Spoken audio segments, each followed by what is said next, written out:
Welcome to Indra skill. आज हम लोग जानेंगे कि जब भी हमको एक लेजर बनाना है तो लेजर बनाते टाइम जो हमको यहाँ पर कोई भी एक ग्रुप हम यहाँ पे सिलेक्ट करते हैं तो उनमें से हमें कब कौन सा कैसा ग्रुप सिलेक्ट करना है। तो उसके लिए हम आपको सबसे पहले दिखा देते हैं कि जब भी हम यहाँ पे कोई एक लेजर बनाते हैं तो लेजर बनाते टाइम आपको यहाँ पर कब कैसा ग्रुप सिलेक्ट करना है। तो उसके लिए आपने यहाँ पर नेम टाइप करके रखा है कैपिटल का। तो जब भी हम अंडर जाते हैं तो यहाँ पर आप देख पा रहे होंगे लिस्ट ऑफ ग्रुप में कई सारे ग्रुप्स हमारे पास खुल कर आ रहे हैं। तो हमें यहाँ पर बड़ी प्रॉब्लम होती है कि मुझे कब कौन सा ग्रुप सिलेक्ट करना है। तो उसके लिए मैंने आपके पास एक लिस्ट बना रखी जिसमें से हम जानेंगे कि हमें कब कौन से लेजर में हमें यहाँ पर ग्रुप सिलेक्ट करना है। तो उसके लिए सबसे पहले आपको हम बताते हैं कि जो आपके पास यहाँ पर कोई भी अगर आपके पास बैंक अकाउंट है, चाहे वो करंट अकाउंट हो, चाहे वो सेविंग अकाउंट हो, किसी भी बैंक का हो, एसबीआई का हो, एचडीएफसी का हो, अदर बैंक का भी हो सकता है, तो उसको सबसे पहले आपको यहाँ पर बैंक अकाउंट नाम के ग्रुप के अंदर रखना होता है। और अगर आपने किसी बैंक से लोन ले रखा है, चाहे वो ओवरड्राफ्ट हो, चाहे ओवरड्राफ्ट कैश क्रेडिट हो, वो आपके पास में कोई भी बैंक से लोन लेने पर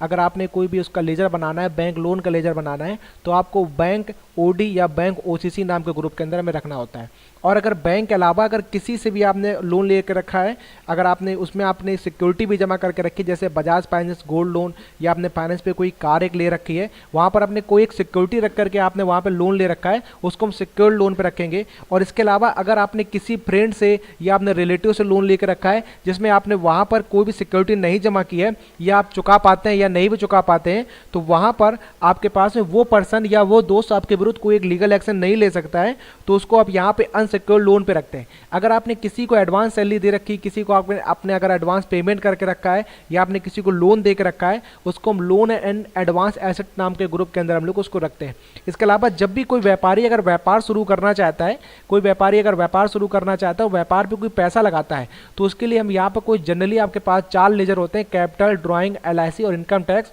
उसको हम कैपिटल अकाउंट नाम के ग्रुप के अंदर हम इसको रखते हैं। इसके अलावा अगर कहीं भी अगर आपने पैसा अगर इन्वेस्ट किया होता है, जैसे एफडी, आरडी, किसान विकास पत्र, जहाँ पे आपको पता होता है कि एक निश्चित टाइम और एक निश्चित आपके पास आपको एक लाभ प्राप्त होने वाला है, उसके लिए आपके पास आपको पहले से पता होता है, तो उसके लिए हम यहाँ पर डिपॉजिट एंड एसेट नाम के ग्रुप के अंदर उसको रखते हैं। यहाँ पर आपके पास में अगर कोई गवर्नमेंट से आपके पास जितनी भी योजनाएं होती हैं, उनके बॉन्ड्स होते हैं, उन सभी की लेजर्स भी आप डिपॉजिट एंड एसेट नाम के ग्रुप के अंदर आप रख सकते हैं। इसके अलावा इन्वेस्टमेंट नेम, आपके इन्वेस्टमेंट नाम के आपके पास में एक ग्रुप होगा जिसमें आपके पास में आप वो सारे लेजर रखते हैं जिसमें से आपको पहले से पता नहीं होता है कि आपके पास कितने टाइम के बाद कितना लाभ मिलने वाला है। आपको पहले से उसमें कोई टाइम फिक्स नहीं होता, कोई एक अमाउंट फिक्स नहीं होता है कि कितने टाइम के बाद आपको कितना मिलने वाला, बट आपने वहाँ पर पैसा इन्वेस्ट किया होता है। ऐसे आप यहाँ पर लेजर्स को जैसे शेयर, लॉटरी, इनको हम सबको इन्वेस्टमेंट नाम के ग्रुप के अंदर में रखना होता है। इसके अलावा डायरेक्ट एक्सपेंसेस में आपके पास में वो सारे लेजर आ जाते हैं कि जिनमें आपके पास में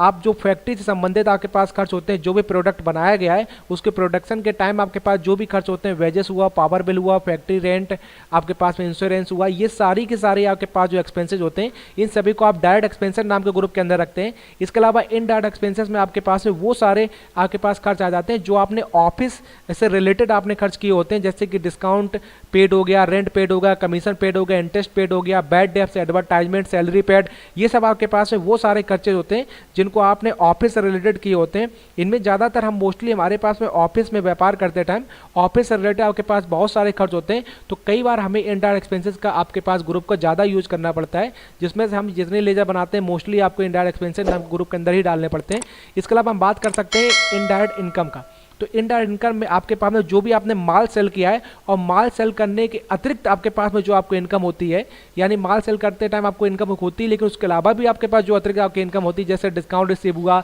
रेंट रिसीव हुआ, कमीशन रिसीव हुआ, इंटरेस्ट रिसिप्ट हुआ, तो यहाँ पर ये सारे के सारे आपके पास लेजर आपको इनडायरेक्ट इनकम नाम के ग्रुप के अंदर बनाते होते हैं। इसके अलावा ड्यूटी एंड टैक्सेस से आपके पास में वो सारे आपके पास में टैक्सेस रखने होते हैं जो इनकम टैक्स को छोड़ करके,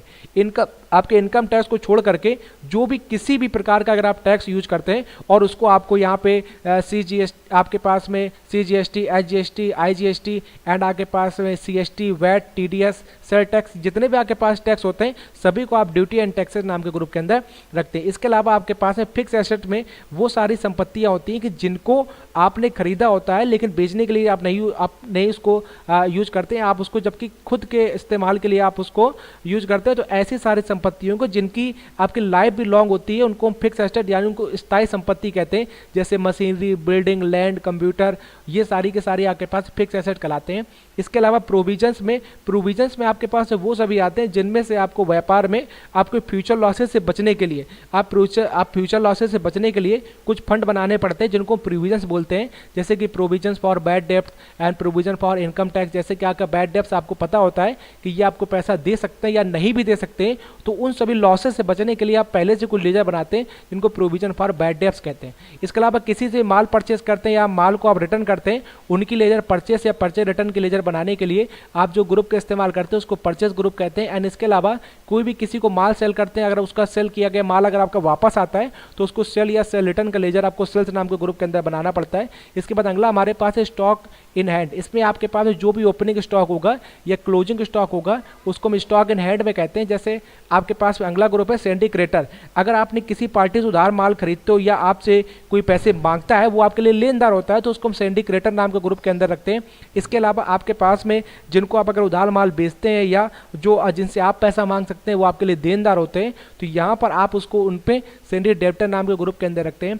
तो यहाँ पे मैंने आपको कई सारे मोस्ट पुल जो आपके पास में आपके यूज आपको बता दिए कि किस किस तरीके से हम यहाँ पे ग्रुप के अंदर रख सकते हैं। इसके अलावा अगर आपको कोई एक नया ग्रुप क्रिएट करना है तो आपको क्रिएट नाम के ग्रुप के आप यहाँ पे ऑप्शन में जाएंगे, उसके बाद आप लिस्ट ऑफ मास्टर में जाकर अकाउंटिंग मास्टर में ग्रुप के अंदर आपको जाना है। जैसे हम यहाँ पर कुछ भी हम बात कर सकते हैं एक्स्ट्रा एक्सपेंसेस की, हम यहाँ पे कोई ग्रुप बनाना चाहते हैं, उसके लिए हमने यहाँ पर नेम टाइप किया, अंडर पे जाकर के आप उसको किसी भी ग्रुप के अंडर भी रख सकते हैं या आप चाहे तो यहाँ प्राइमरी रख सकते हैं। इसके बाद नेचर आप ग्रुप में आप उसका एसेट में रखेंगे, इनकम है, एक्सपेंस है, लायबिलिटी, आप कुछ भी ले सकते हैं। तो सबसे पहले हम यहाँ पर एक्सपेंस लेते हैं, बाकी सारे ऑप्शन फिल करने के बाद आप इसको सेव कर देते हैं। जैसे इसको सेव करते हैं तो देखा होगा जब भी आपको एक लेजर बनाएंगे तो लेजर बनाते टाइम आपके पास में यहाँ पर एक आपके पास में यहाँ पर और भी अंडर में एक ग्रुप आ रहा होगा जिसमें आपका एक्स्ट्रा एक्सपेंसेस का है।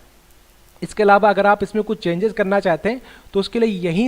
यहीं से आप कंट्रोल प्लस इंटर बटन दबा करके आप इसमें चेंज कर सकते हैं, या तो आप इसको यहाँ से स्कैप बटन से बाहर आ करके अगर आप बाहरी गेट पे आप टेली स्क्रीन पर हैं तो यहाँ पर अल्टर पर जा करके आप ग्रुप में जो भी आपने बनाया उसको चेंज कर सकते हैं। और यहाँ पे आप जब जाने के बाद में कोई चेंजेस कर सकते हैं या इस ग्रुप को डिलीट भी करना है तो आप Alt+D बटन का यूज करके फिर आपके पास इंटर बटन दबा करके आप इस ग्रुप को डिलीट कर सकते हैं। तो आज मैंने यहाँ पर जाना कि हम जो भी एक लेजर बनाते टाइम हमें जो वहाँ पर ग्रुप सेलेक्ट करना पड़ता है, तो कब हमें कौन सा ग्रुप लगाना है। तो मैंने आपको मोस्ट जो आपके पास में यूजफुल ग्रुप्स है वो आपको बता दिए, और जो भी आपके पास ग्रुप एक्स्ट्रा बनाना चाहते हो तो उसको आप क्रिएट भी कर सकते हो। तो अब मिलते हैं नए टॉपिक नए वीडियो के साथ में। वीडियो अच्छा लगा हो तो लाइक करें। Thank you.